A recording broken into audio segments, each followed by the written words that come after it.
तो दोस्तों jolly LLB 3 लोगों को बहुत ज्यादा पसंद आ रही है। इसे हल्के में मत लेना कि कॉमेडी है तो स्टोरी अच्छी नहीं होगी। भाई ये मूवी एक बार आपको जरूर देखनी चाहिए। तो सबसे पहले जाओ देख कर आओ, फिर एक्सप्लेनेशन देखना, मजा आ जाएगा। तो चलिए जॉली LLB 3 की स्टोरी को एक्सप्लेन करता हूँ। तो मूवी की स्टार्टिंग में हम राजस्थान के बीकानेर के अंदर परसौल नाम के गाँव को देखते हैं, जहाँ बहुत बड़ा प्रोजेक्ट लगने वाला था। बीकानेर टू बोस्टन यानी उस गाँव की जमीन खरीद कर वहाँ एक शहर बसाने वाले थे। तो एक दिन राजा राम नाम के शख्स को कोर्ट में पेश किया जाता है। उस पर भारद्वाज नाम के शख्स का आरोप था कि इसने मुझसे पैसा लिया था बट अभी तक चुकाया नहीं है, ना तो असल और ना ही ब्याज। भारद्वाज कहता है कि सर मैं चाहूँ तो इसका खेत भी हथिया सकता हूँ, मेरे पास कागज है। यानी कुल मिला जुला कर राजा राम को भड़का कर उससे उसका खेत लिया जा रहा था। जब वह मना करता है कि उसकी जमीन है, उसकी मर्जी, वह अपनी जमीन को नहीं बेचेगा, क्योंकि अगर किसान अपनी जमीन बेच देगा तो करेगा क्या। इसलिए भारद्वाज नकली कागज बनाकर कोर्ट में पेश करता है। तो जज भी उनसे मिला था, वह इस चीज को सच में मान लेता है। तो हम देखते हैं कि राजा राम की बहू भी आई थी,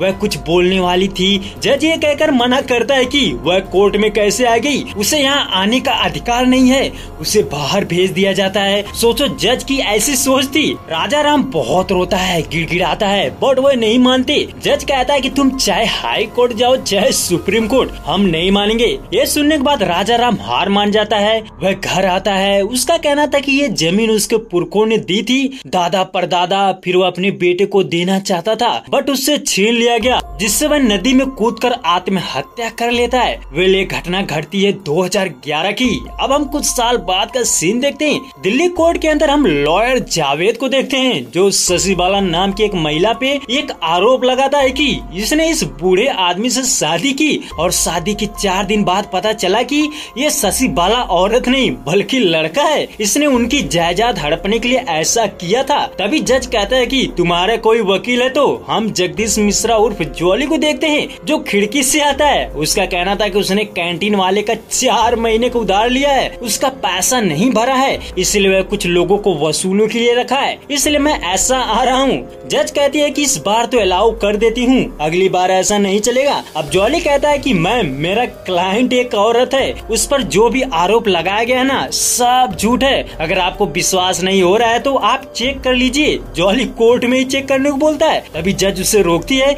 और कहती कि इसके लिए हमें इनका मेडिकल चेकअप का ऑर्डर पास करना पड़ेगा, तब तक ये जेल में रहेगी। तभी जॉली अपना खुरापाती दिमाग लगाता है। उसका कहना था कि आप इसे किस जेल में डालेंगी, महिला जेल में या जेंट्स जेल में? अगर उसे महिला जेल में डालोगी तो ये लड़का निकला तो कांड हो जाएगा, अगर पुरुष जेल में डालेगी तो अगर इससे कुछ हो गया तो कौन जिम्मेदारी लेगा। तो इस डर से जज उसे बेल दे देती है। इससे जॉली बहुत खुश होता है। तभी पता चलता है कि शशि बाला औरत नहीं थी बल्कि एक लड़का था, जो बूढ़े को फंसा कर उनकी दौलत लेता था। जॉली उससे कहता है कि तुम फंसाओ, जितना फंसाना है चाहते हो फंसाओ, लेकिन जब भी बात बढ़े ना कोर्ट में आकर मेरा नाम चिल्ला देना, मैं हाजिर हो जाऊंगा। इतने में हम दूसरे जॉली को देखते हैं, जगदीश त्यागी, जिसकी स्कूटर में तेल खत्म हो गया था। वह पैदल गाड़ी खींच कर ला रहा था। तभी वह अपने असिस्टेंट से कहता है कि जा देख शशि बाला कहाँ है। जॉली शशि बाला को देखते ही उसके पास जाता है, उससे कहता है कि सॉरी भाई लेट हो गया, चलो मैं तुम्हारी बेल करा देता हूँ। तभी वह बोलता है कि अबे कौन है तू, मेरी बेल तो हो गई। जॉली कहता है कि आपने मेरे साथ डील किया था और काम किसी दूसरे से करा लिया, फिर भी मुझे पैसा चाहिए। तभी वह कहता है कि मैंने जॉली को पैसा दे दिया है, तू मेरा दिमाग खराब मत कर, यहाँ से चला जा। अब हम जॉली को देखते हैं, जो अपने असिस्टेंट बिरबल से कहता है कि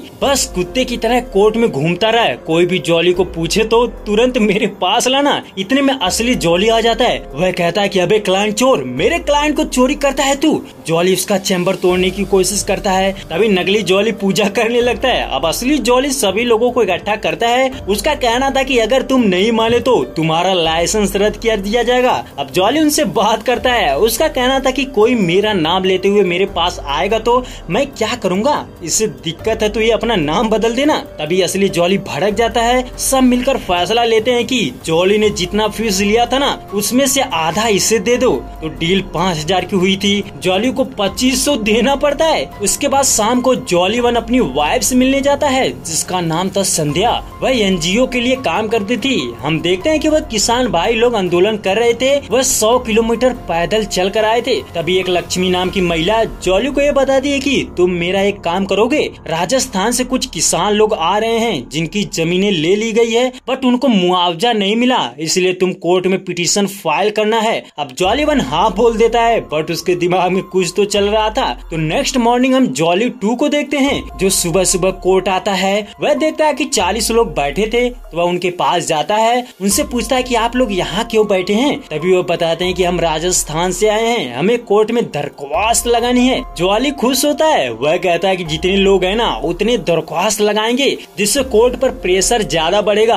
अब जॉली अपने असिस्टेंट से 40 स्टाम्प पेपर मंगवाता है और सभी किसान भाइयों को चाय पानी कराता है। फिर जब वह याचिकाएं दायर करता है ना तो कहता है कि मैं कल ही याचिकाएं कोर्ट में दाखिल करा दूंगा, फिर 3-4 महीने में कोर्ट का ऑर्डर आ जाएगा। किसान लोग उसे दुआ देते हैं। जॉली उनसे थोड़ी सी फीस मांगता है। उसका कहना था कि पर हेड 500 रुपया दे दीजिए बट वे कहते हैं कि हमारे पास पैसे नहीं है। इतने में जॉली की सिट्टी पिट्टी गुल। फिर वह 400 पर आता है, उसके बाद 200 पर, यानी उनके पास पैसे नहीं थे कि आलू देते हैं, कोई गाजर देता है तो कोई गन्ना देता है। तभी वहाँ जॉली वन आ जाता है। वह उसका बहुत मजाक उड़ाता है। दरअसल उसे जॉली ने ही भेजा था, वह उसे जानबूझकर फंसाया था। वह जानता था कि वह किसान है, उनके पास पैसे नहीं होंगे, इसलिए वह बड़ी चालाकी से उन्हें जॉली 2 के पास भेज देता है। उसके बाद जॉली त्यागी बाहर आता है तो उसे उसका असिस्टेंट बताता है कि संध्या भाभी ने एक औरत को आपके पास भेजा है, उसका केस तुम्हें लड़ना है। तो जॉली त्यागी उस औरत को देखता है जिसका नाम था जानकी। उसके पास 2 बकरियां थी। जॉली त्यागी देखते ही समझ जाता है कि इसका केस लेने से कोई फायदा नहीं है, तो वह एक बार फिर बहाना बनाकर उसे जॉली मिश्रा के पास भेज देती है। तो जानकी जॉली मिश्रा के पास जाती है बट वह इतना परेशान था कि वह कहता है कि मैं जॉली नहीं हूँ, वह झूठ बोल रहा है, असली जॉली वही है, जाइए आप, मेरे पास पैसे नहीं है, मैं बहुत गरीब हूँ। वेल जानकी वहाँ से चली जाती है। उसके बाद शाम को जॉली मिश्रा अपने घर आता है। हम उसकी बीवी को देखते हैं जिसका नाम था पुष्पा। वह बोटिंग चलाती थी, यानी वह भी परेशान थी क्योंकि उसकी दुकान भी नहीं चलती थी। दोनों आपस में बहस करते रहते थे क्योंकि जॉली त्यागी ज्यादा पैसा नहीं कमाता था। वेल अब हम जॉली त्यागी को देखते हैं। उसकी वाइफ संध्या उससे कहती है कि मैंने आज तुम्हारे पास एक अम्मा को भेजा था, वह तुम्हारे पास आई थी क्या? तो जॉली झूठ बोलता है। वह कहता है कि अगर आती तो मैं तुम्हें फोन नहीं करता। तभी बारिश होने लगती है। जॉली बाहर कपड़ा उठाने जाता है। तभी वह जानकी को देखता है जो बाहर भीग रही थी। जॉली हैरान था। अब जानकी अंदर आती है और सारी सच्चाई बताती है। संध्या से सुनते ही जॉली पर भड़क जाती है। वह कहती है कि पहले तुमने 40 किसानों को नकली जॉली के पास भेज दिया था, अब ये अगर तू इनकी बात एक बार सुनता तो ऐसा नहीं करता। जॉली का कहना था कि उसकी एक बेटी है, खर्चा बढ़ गया है, हम ऐसा करेंगे तो कैसे काम चलेगा। संध्या कहती है कि हम थोड़ा कम पैसा कमाएंगे तो मर नहीं जाएंगे, बट इस अम्मा को इंसाफ नहीं मिला तो ये जरूर मर जाएंगी। वेल अब जॉली उनकी मदद करने के लिए तैयार हो जाता है। इसके बाद हम एक और कैरेक्टर को देखते हैं, सुंदर लाल त्रिपाठी जो जज था। वह सुबह सुबह जॉगिंग कर रहा था। उसे जवान होने की चुल पड़ी थी। वह खुद को फिट करने की कोशिश में लगा था। तभी उसके ऑफिस में जॉली त्यागी आ जाता है। वह सबसे पहले तो उसकी तारीफ करता है कि वह जवान लग रहे हैं, उसकी जवानी के चर्चे हो रहे हैं। तभी त्यागी एक और बात बोलता है। वह कहता है कि सर इस समय बहुत बड़ा फ्रॉड चल रहा है कि बूढ़े खुसर को फंसाकर पैसे लूटने की कोशिश कर रहे हैं। ये सुनते ही सुंदरलाल भड़क जाता है क्योंकि उसने बूढ़ा खुसर कहा था। सुंदरलाल बोलता है कि जो काम है ना बोलो, नहीं तो यहाँ से निकल जाओ। तो त्यागी चला जाता है। उसके बाद next day Janki versus imperial industry के केस की हियरिंग थी। जॉली त्यागी जानकी की तरफ से था, वहीं जॉली मिश्रा इंपीरियल इंडस्ट्री की तरफ से। दोनों को एक साथ देखकर सुंदरलाल त्रिपाठी पगला आ जाता है। उसका कहना था कि मुझसे एक जॉली नहीं संभलता तो दो जॉली कैसे संभालूंगा। वह गुस्से से नेक्स्ट डेट दे देता है। अब हम इंपीरियल इंडस्ट्री ग्रुप के चेयरमैन को देखते हैं जिसका नाम था हरि भाई खेतान। वह इंडियन इकोनॉमी और पॉवर्टी पर स्पीच दे रहा था। उसका कहना था कि हमारे देश में एक सोच लोगों के दिमाग में जबरदस्ती डाली गई है कि गरीब ईमानदार होता है और अमीर बेईमान। ऑटो से चलने वाला सही है और महंगी गाड़ी में चलने वाला गलत। वह खुद को महान नहीं बताता। उसका कुल मिला जुला कर मतलब ये था कि वह बिजनेस के जरिए बड़ी बड़ी इंडस्ट्री फैक्ट्री लगाकर गरीबी बिठाने को बोलता है। वेल उसके बाद वह अपने राइट हैंड से मिलता है जिसका नाम था श्रीवास्तव, जो उसका हर काम संभालता था। वह उस केस के बारे में बताता है कि कल सुनवाई है, उसके लिए उसने एक लोकल वकील को हायर किया था, यानी जॉली मिश्रा को। खेतान भड़क जाता है, वह कहता है कि इतना बड़ा मैटर है, उसके लिए तूने लोकल वकील को हायर किया है। तभी श्रीवास्तव कहता है कि मैंने विक्रम भाई यानी उनका पर्सनल लॉयर जिसका नाम था विक्रम, वह लंदन में था, तो उसने ही बोला था कि अगर किसी बड़े वकील को हायर करेंगे तो मीडिया उसे बड़ा मैटर बना देगी, इसलिए लोकल वकील को हायर करना। तो श्रीवास्तव वैसा ही करता है। अब हम सुंदरलाल त्रिपाठी को देखते हैं जो दोनों जॉली को बुलाकर समझा रहा होता है। वह त्यागी से कहता है कि मैं पहले बहुत फिट था, बट हिट एंड रन वाले केस में मेरी मुलाकात जॉली त्यागी से हुई। इसने मुझे इतना स्ट्रेस दिया कि मुझे हार्ट अटैक आते आते बचा। मैं अपनी बीबी की वजह से बच गया, बट कुछ समय बाद जॉली मिश्रा मेरी जिंदगी में आया और फिर उसने मुझे इतना स्ट्रेस दिया कि मेरी बीबी को हार्ट अटैक आ गया और मर भी गई। इसलिए सुंदरलाल उन्हें बहुत समझाता है कि अब वह ऐसा ना करेंगे, उन्हें रूल सीखने को बोलता है। वह कहता है कि सारे रूल्स पढ़ लो, अब कोई गलती मत करना। अब नेक्स्ट डेट कोर्ट में जॉली मिश्रा जज को बताता है कि जनाब, जानकी के पति राजा राम ने साहूकार भारद्वाज से अपनी 3.5 बीघे जमीन 75,000 का कर्जा लिया था, और जब राजा राम ने तय समय पर कर्जा नहीं चुका पाया तो वह जमीन तहसीलदार के हिसाब से भारद्वाज की हो गई। इस पर जॉली त्यागी बोलता है कि सर, ये भारद्वाज इंपीरियल इंडस्ट्री का एजेंट है, उसने नकली कागज बनाकर जमीन खरीदी है, वह उनके लिए काम करता है। इस पर जॉली मिश्रा बोलता है कि अच्छा, बीकानेर टू बोस्टन प्रोजेक्ट के लिए 4,260 किसान लोगों ने अपनी जमीन बेची है, सब फ्रॉड है क्या? जॉली मिश्रा का कहना था कि ये सब एनजीओ की हेड लक्ष्मी की साजिश है, उसने ही भड़काकर इस जानकी को ऐसा करने को बोला था। अब सुंदरलाल 4,260 किसानों की लिस्ट देखता है। वह कहता है कि इतने लोगों ने शिकायत नहीं की, बस इसी ने की है, ये सब गलत है, इसीलिए वह रिजेक्ट कर देता है। जॉली त्यागी भड़क जाता है, वह कहता है मुझे भी तुम मौका दो। सुंदरलाल कहता है कि मैं मौका देता, बट तुम्हारे केस में दम ही नहीं है यार। वेल, अब शाम को जॉली मिश्रा को देखते हैं जो हरि भाई खेतान के घर में पार्टी में था। जॉली श्रीवास्तव से मिलता है, उससे कहता है कि मैं अभी तक इतनी बड़ी पार्टी में नहीं गया था। वह खूब तारीफ करता है, तभी अपने पेमेंट की बात करता है, यानी उसने जो केस जीता था ना उसकी फीस। तो श्रीवास्तव कहता है कि तुम खेतान भाई के घर में हो और पैसे की बात कर रहे हो, वो भी सिर्फ 25,000 के लिए। तभी खेतान वहाँ आ जाता है, वह जॉली को देखते ही उसे बुलाता है और उसकी खूब तारीफ करता है कि वह एक केस जीत गया। तभी जॉली मौके का फायदा उठाकर उससे कहता है कि सर, अभी हमारी फीस नहीं मिली है। तो खेतान बोलता है कि कितना? तो जॉली बताता है 50,000। ये सुनते ही खेतान 50,000 का चेक दे देता है और उससे कहता है कि अब तुम मेरे लिए काम करोगे, उसके लिए तुम्हें 50,000 मिलेंगे, वो भी पर डे। ये सुनते ही जॉली शॉक हो जाता है, वह हैरान था कि इतना पैसा मिलेगा। वेल, अब वह अपने घर आता है, वह देखता है कि जानकी पहले से ही मौजूद थी। जॉली कहता है कि तुम यहाँ क्या करने आई हो? पुष्पा बोलती कि ये तुमसे ही मिलने के लिए बोल रही थी। अब हम एक बार पीछे जाते हैं, जब खेतान भाई ने बीकानेर टू बोस्टन प्रोजेक्ट की शुरुआत की थी,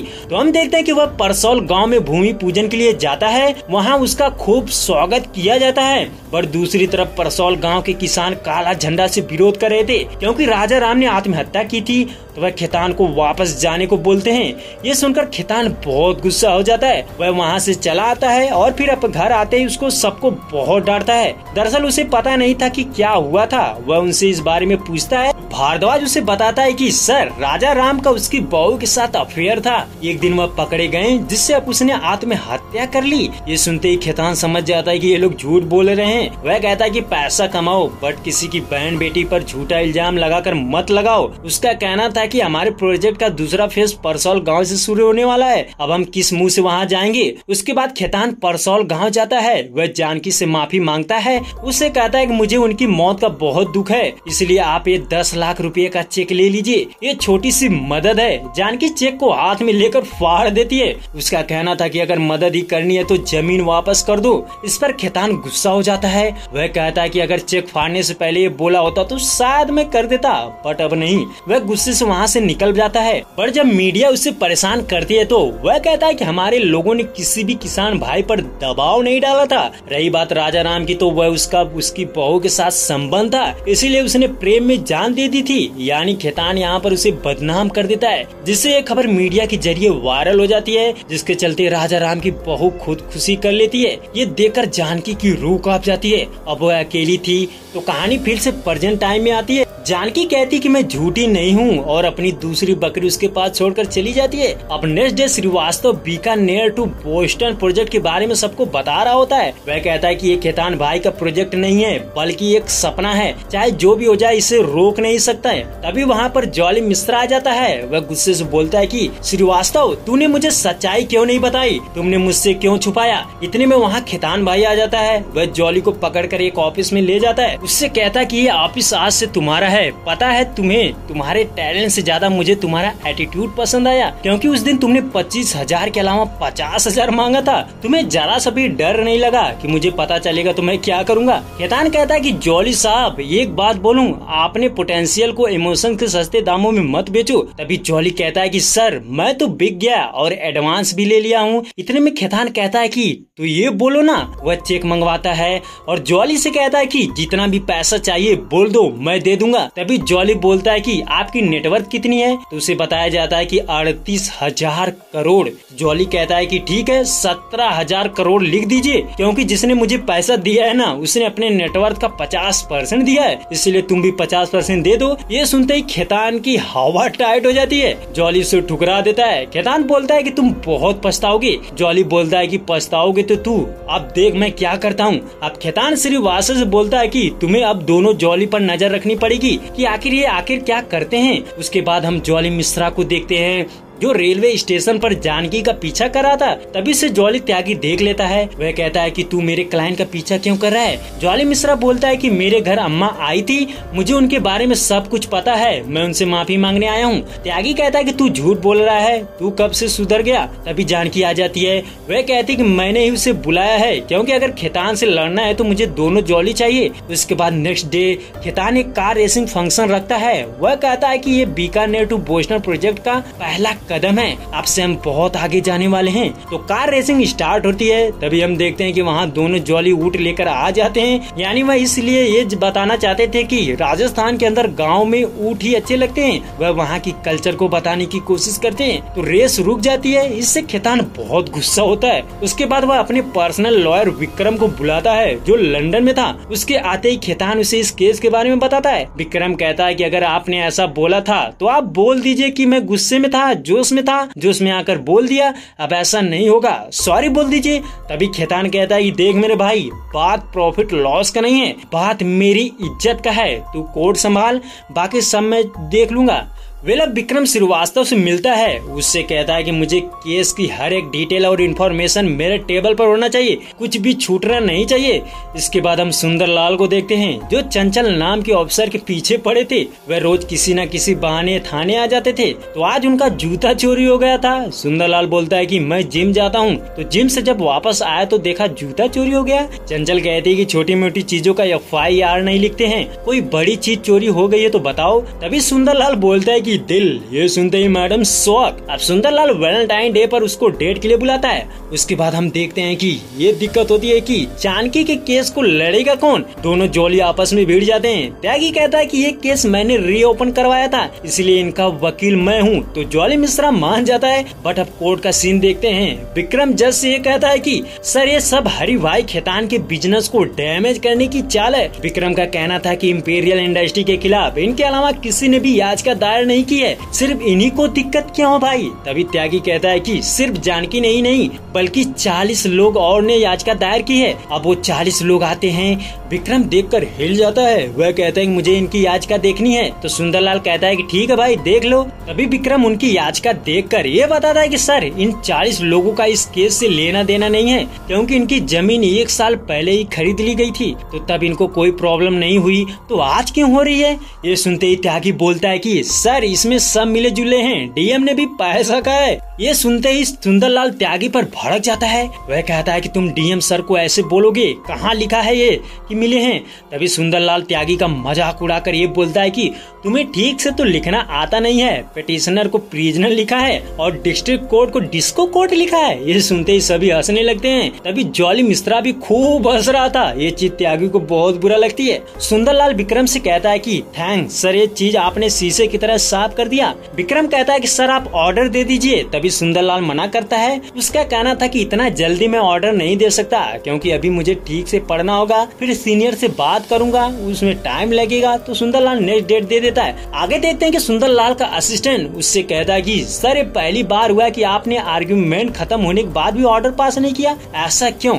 इस पर सुंदरलाल बोलता है कि मैं इन दोनों जॉलियों को कई सालों से जानता हूँ। ये बेवकूफ हैं, पागल हैं, कम पढ़े लिखे हैं बट ईमानदार हैं। मैंने एक मौका दिया है, देखते हैं ये क्या करते हैं। यानी सुंदरलाल ने जानबूझकर मौका दिया था, नहीं तो त्यागी एक केस हार गया था। वेल अब हम जॉली मिश्रा और त्यागी को देखते हैं। त्यागी बहुत गुस्से में था क्योंकि कोर्ट में जॉली मिश्रा उस पर हंस रहा था। तो त्यागी बोलता है कि एक क्लाइंट चोर, तू मुझ पर हंस रहा था, तेरे को कुछ पता है क्या? जॉली मिश्रा कहता है कि तुझे बोला था ना कि ये केस मुझे लड़ने दे, बट नहीं माना, फंसा दिया ना। इतने में दोनों आपस में झगड़ा करने लगते हैं, बात मारा मारी तक पहुंच जाती है।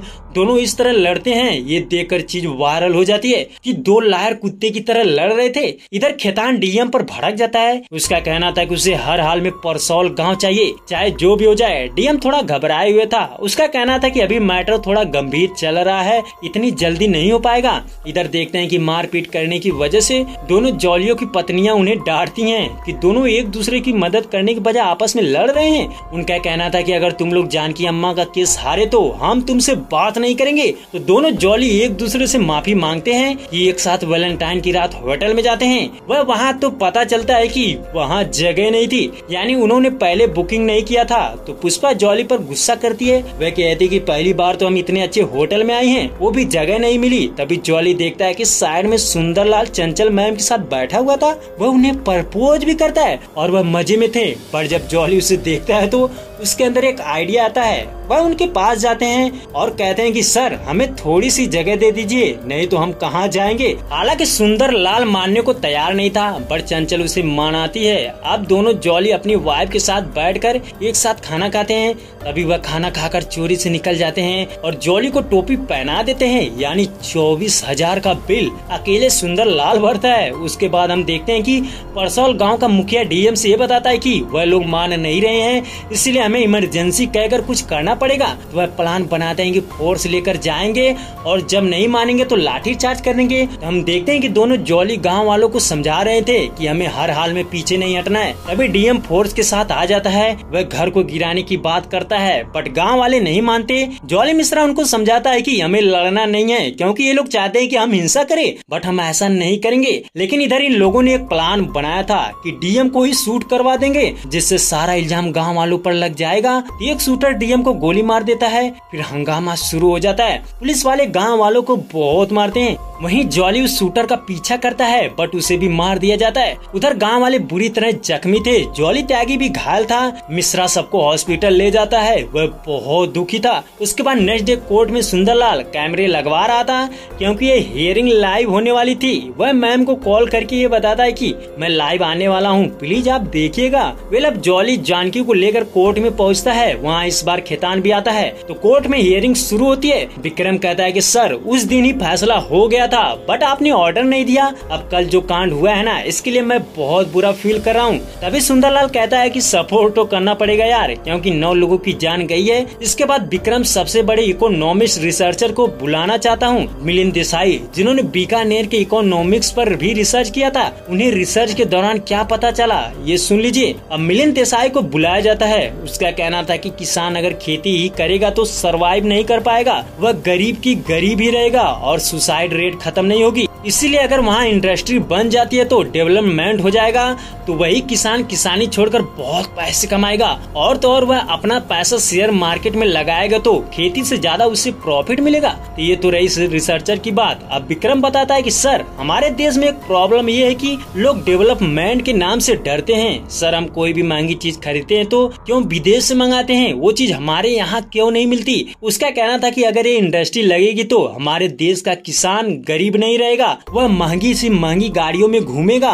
और महंगे से महंगे होटल में रहेगा। सर लोगों की सोच ये है कि किसान किसानी ही करे, अगर वह किसान ही रहेगा तो कभी भी आगे नहीं बढ़ेगा। तो खेतान भाई ने क्या गलत किया? उन्होंने अपनी मेहनत से कमाई 1500 करोड़ रुपए लगाकर एक रूरल एरिया को डेवलप कर रहे हैं, उसमें क्या गलत है? अगर ये प्रोजेक्ट नहीं कंप्लीट हुआ तो खेतान भाई को तो कुछ नहीं बिगड़ेगा, बट इस देश का बहुत कुछ बिगड़ जाएगा। वह ये भी बताता है कि सर, वह ये भी कहता है कि सर जब जब ऐसे बड़े काम होते हैं ना, यानी इंडस्ट्री लगती है ना, कुछ लोगों को सेक्रीफाइस करना पड़ता है, इसमें बहुत बड़ी बात नहीं है। वेल इसके बाद जॉली की पारी आती है। जॉली कहता है कि सर मैं इंडिया के महान अर्थशास्त्री से कुछ सवाल करना चाहता हूँ। तो मिलिंद देसाई को बुलाया जाता है तो जॉली उसकी बीकानेर पर रिसर्च वाली बुक लेता है और पूछता है कि आपने जो बीकानेर पर रिसर्च किया है ना, ऐसी रिसर्च हर स्टेट में किया होगा? मैंने आपके वेबसाइट पर देखा तो पता चला कि खेतान साहब जहाँ जहाँ इंडस्ट्री लगाते हैं वहीं वहीं आप रिसर्च करते हैं, ऐसा क्यों? आपने कभी आदिवासियों से जंगल छोड़ने को बोला कि वह जंगल छोड़ देंगे तो सुखी रहेंगे, उनका भला होगा? तो अगर आप इंडिपेंडेंट इकोनॉमिस्ट हैं तो